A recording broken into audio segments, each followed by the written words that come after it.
ABP আনন্দকে হুমকি দিয়েছিলেন ভারতীয় পণ্য পোড়ানোর নাটকের পর এবার ভারতীয় পণ্য বয়কটের ডাক। 100% ভারত নির্ভর হয়েও ভারতীয় পণ্য বয়কটের ডাক বিএনপি নেতা রুহুল কবির রিজভীর।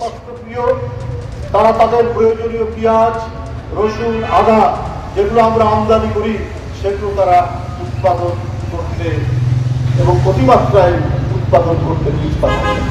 আর আপনারা মনে করেন যে আপনারাই শুধু একটা দেশ আছেন পৃথিবীতে আর দেশ নয় যাদের কাছ থেকে আমরা পেঁয়াজ আমদানি করতে পারবো, যাদের কাছ থেকে আমরা রসুন আমদানি করতে পারবো, যাদের কাছ থেকে আমরা পাম অয়েল, সয়াবিন তেল আমদানি করতে পারবো।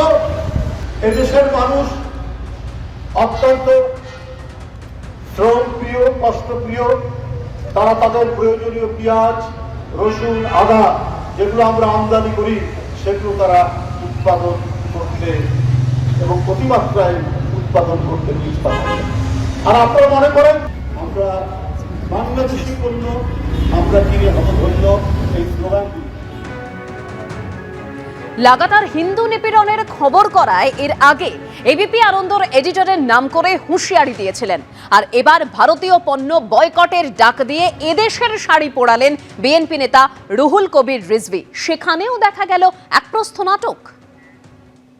ইন্ডিয়ান শাড়ি,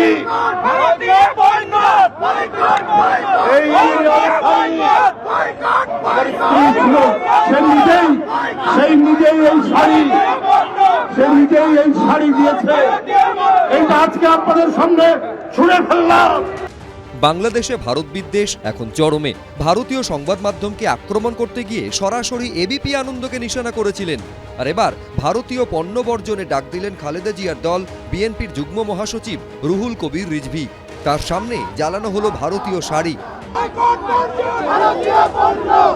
দেশীয় পণ্য কিনে হও ধন্য, এই বার্তাকে সামনে রেখে আয়োজিত একটি অনুষ্ঠানে উপস্থিত ছিলেন বিএনপি নেতা। সেখানেই তিনি ভারতীয় পণ্য বর্জনের ডাক দেন। ভারতের পেঁয়াজের চাইতে আমাদের পেঁয়াজের ঝাঁজ অনেক বেশি, ভারতের মরিচের চাইতে আমাদের মরিচের ঝাল অনেক বেশি।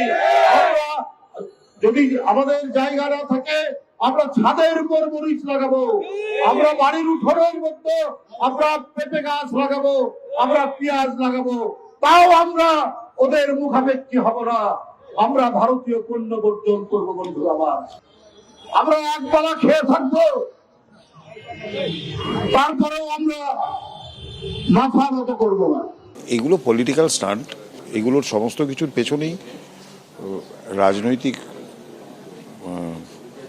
মানে উদ্দেশ্যগুলো চরিতার্থ করার চেষ্টা। যাদের পলিটিক্যাল থটের জায়গাটা যারা দুর্বল থাকে তারা এই ধরনের কাজগুলো করে আর কি। এরকম পণ্য বয়কট করে কোনো লাভ হয় না, ওটা কোনোদিনই হয়নি। তো অ্যাকচুয়ালি এটা কোনো রাস্তা নয়। অনুষ্ঠানে বিএনপি নেতা রিজভী ভারতের যে শাড়িটি নিয়ে এসেছিলেন সেটি তার স্ত্রীর। ব্যাগ থেকে বের করে সেই শাড়ি তিনি সামনে ছুঁড়ে ফেলেন। কিন্তু ভারতীয় পণ্যের প্রতি ভালোবাসা যে বাংলাদেশের কারোর পক্ষেই মন থেকে অস্বীকার করা অসম্ভব, তাও দেখা গেল এই অনুষ্ঠানেই। যে শাড়ি জ্বালিয়ে দেওয়ার জন্য ছুঁড়ে ফেলেন বিএনপি নেতা, সেই শাড়ি সঙ্গে সঙ্গে তুলে নিচ্ছিলেন এক মহিলা।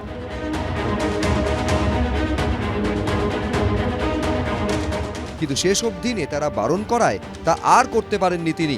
এরপরই তড়িঘড়ি শাড়িতে আগুন ধরাতে বললেন রুহুল কবির রিজভী।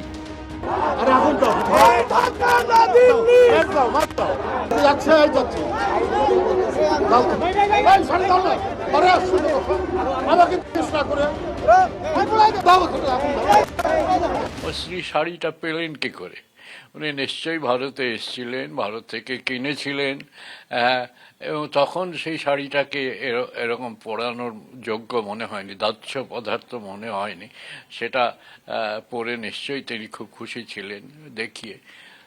অ্যারিস্টটল একবার একটা কথা বলেছিলেন। অ্যারিস্টটলকে একজন লোক এসে বলল যে অমুক লোক আপনাকে খুব গালাগাল দিচ্ছিল। বলে আমি তো উপস্থিত ছিলাম না, যে আমি উপস্থিত না থাকলেও আমাকে গালাগালি দিয়ে কার ধরেই মারুক, আমার কিছু যায় আসে না। দুদিন আগেই বাংলাদেশে হিন্দু নির্যাতনের খবর সম্প্রচার করায় সরাসরি এবিপি আনন্দর সম্পাদক সুমন দেকে আক্রমণ করেন তিনি। আপনাদের মিডিয়া কি একজন সুমন, এক ভদ্রলোক, মানে অহর্নিশি ক্রমাগত ভাবে তিনি মিথ্যা অপপ্রচার করে যাচ্ছে। আমি তাকে একটা ভদ্রলোক বলেই মনে করতাম, দেখতে শুনতেও সুন্দর, কিন্তু মনটা এত অসুন্দর। আজকে খেয়ে না খেয়ে বাংলাদেশের বিরুদ্ধে অপপ্রচার করছে। 28 লক্ষ কোটি টাকা পাচার হয়েছে শেখ হাসিনার আমলে। তাহলে এই কোটি টাকা কি, এই 28 লক্ষ কোটি টাকার কত টাকা পেয়েছেন সুবন্ধে বাবুরা? এটাও আপনারা বলুন, না হলে কেউ কিন্তু বলে দেবে। একদিকে ভারত বিদ্বেষ, অন্যদিকে চীন ও পাকিস্তানের কাছাকাছি আসা, এটাই এখন বাংলাদেশের সরকার ও প্রধান বিরোধী দলের নতুন কৌশল। পার্থপ্রতিম ঘোষ, কৃষ্ণেন্দু অধিকারী, এবিপি আনন্দ।